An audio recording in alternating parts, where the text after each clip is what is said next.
और दोस्तों, मैं आपका दोस्त अंकित आज फिर से लेके आया हूँ आपके लिए एक ऐसी डरावनी बेहतरीन कहानी। इस कहानी का नाम है चुड़ैल का बदला। तो होता यह है कि एक बहुत ही खूबसूरत गांव था जिसका नाम था वीरनगर।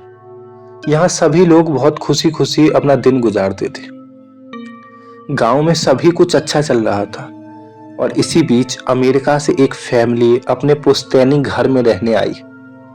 उस परिवार में पति पत्नी और उसका छोटा सा बेटा था जो अपने हवेली में रहने आए थे। सभी के आते ही गांव वालों में खुशी की लहर दौड़ पड़ी, क्योंकि यह फैमिली कोई और नहीं बल्कि इसी गांव में रहने वाली एक पुरानी जमींदार की थी और गांव वाले उसकी बहुत इज्जत करते थे। सब कुछ ठीक चल रहा था, लेकिन अचानक एक दिन परिवार के बच्चे की तबीयत अचानक बिगड़ने लगती है। सभी को लगता है कि मौसम का परिवर्तन होगा, इसीलिए उसकी तबीयत खराब हो रही है। लेकिन बात तो कुछ और थी। धीरे धीरे लड़के का चेहरा नीला पड़ने लग गया। अनन फनन में परिवार ने डॉक्टर को बुलाया और डॉक्टर को भी कुछ समझ में नहीं आया। उसने पास में ही बने एक हॉस्पिटल में उन्हें स्वास्थ्य परीक्षण के लिए आमंत्रित किया था, ताकि बच्चे की बीमारी का पता लगाया जा सके। परिवार ने डॉक्टर को सलाह अनुसार हॉस्पिटल जाने जरूरी समझा। सारे परीक्षण होने के बाद भी कुछ नहीं हासिल हुआ। जैसे कि सारे परिवार गांव पहुंचा तो गांव के कुछ बुजुर्गों ने बच्चे की हालात देखकर उसे ओझा के पास जाने को कहा। आज भी गांव के पुराने रीति रिवाज के अनुसार झाड़ फूक करके इलाज करने की प्रथा कायम है। परिवार सभी सदस्य बच्चे के लिए ओझा के पास भी जाने को तैयार हो गया। गांव के पास ही पहाड़ी में एक बाबा रहते थे जो कि काली विद्या में माहिर थे। जैसे ही उनके आश्रम की सीढ़ियों में वह बच्चा अपने परिवार के साथ पहुंचा तो ओझा जोर जोर से चिल्लाने लगे, तू क्यों आई है, तू क्यों आई है? इतने वर्षों के बाद भी तेरा बदला शांत नहीं हुआ।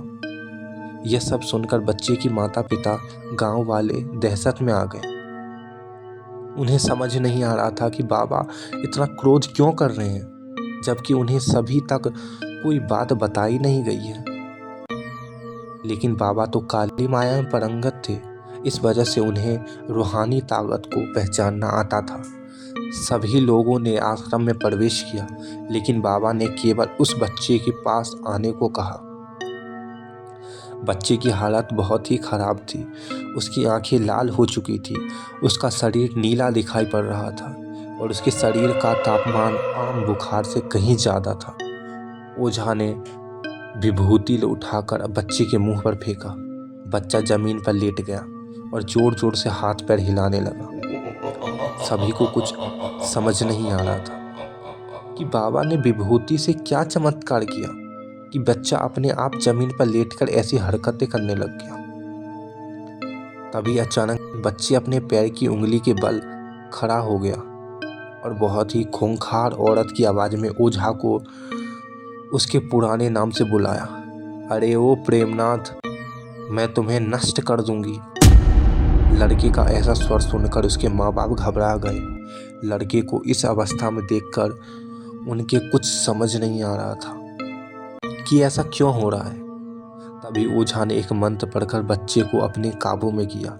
सारे गांव वाले ओझा से पूछने लगे, बाबा ये सब क्या हो रहा है, ये बच्चा ऐसा क्यों कर रहा है? तभी ओझा ने बताया कि इसके अंदर कोई चुड़ैल आ चुकी है, जो कि आज 70 साल पहले चोरी के आरोप में जिंदा जला दी गई थी।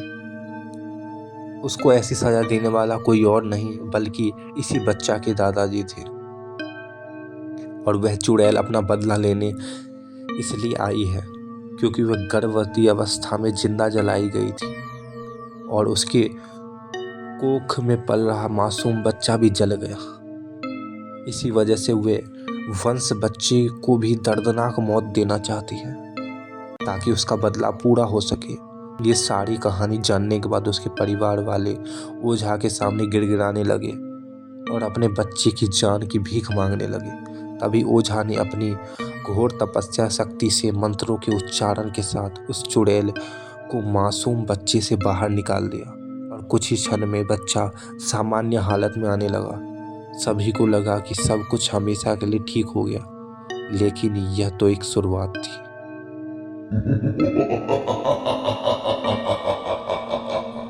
इस कहानी को और आगे बढ़ाएंगे पार्ट 2 में।